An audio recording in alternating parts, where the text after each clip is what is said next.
এই বয়সে এসেও থাকেন সেই ছোট্ট ফ্ল্যাটে। পাম অ্যাভিনিউর দু কামরায় কোন মায়ায় জড়ালেন বুদ্ধবাবু? কেন দু কামরার আবাসন ছাড়েননি প্রাক্তন মুখ্যমন্ত্রী? জানলে অবাক হবেন আপনিও। এখনো শরীর জুড়ে রাজ করছে অসুস্থতা। একসময় সাদা ধুতি পাঞ্জাবি পরে রাইটার্স বিল্ডিং দাপিয়ে মুখ্যমন্ত্রীর দায়িত্ব সামলানো বুদ্ধদেব ভট্টাচার্য এখন আর বয়সে ভারে চলাফেরাই করতে পারেন না। মাঝে মাঝে ভর্তি হতে হয় হাসপাতালে। বিগত কয়েক বছর আগে অসুস্থ হয়ে একটানা বেশ কিছুদিন ভর্তি ছিলেন হাসপাতালে, কিন্তু যেই বাড়ি যাওয়ার খবর পান তার চোখে মুখে আশ্চর্যজনকভাবে ফুটে ওঠে খুশির ছোঁয়া।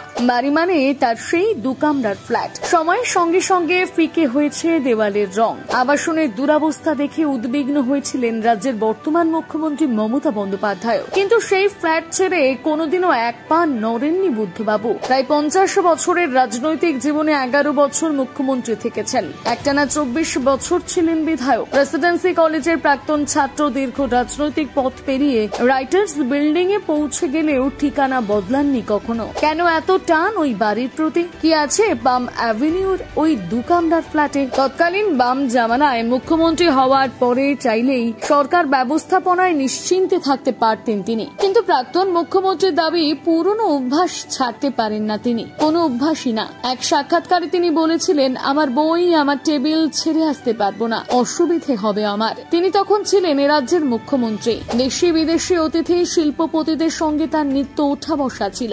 সেই প্রয়োজনে রাইটার্সে বেশি সময় কাটাতেন তিনি।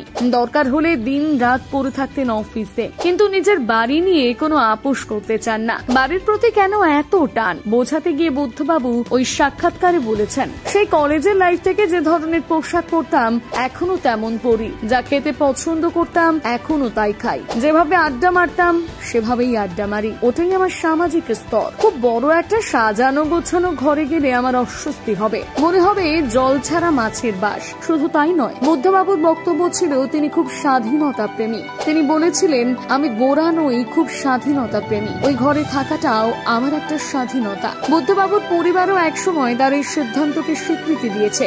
স্ত্রী মীরা ভট্টাচার্য বা সন্তান সুচেতনা ওই ঘরেই কাটিয়েছেন বরাবর। সাক্ষাৎকারে বুদ্ধদেব ভট্টাচার্য বলেছিলেন, ওরা খুব খুশি। মেয়ে আমাকে 3 বার বলেছে, বাবা একদম বাড়ি ছেড়ে যাবে না।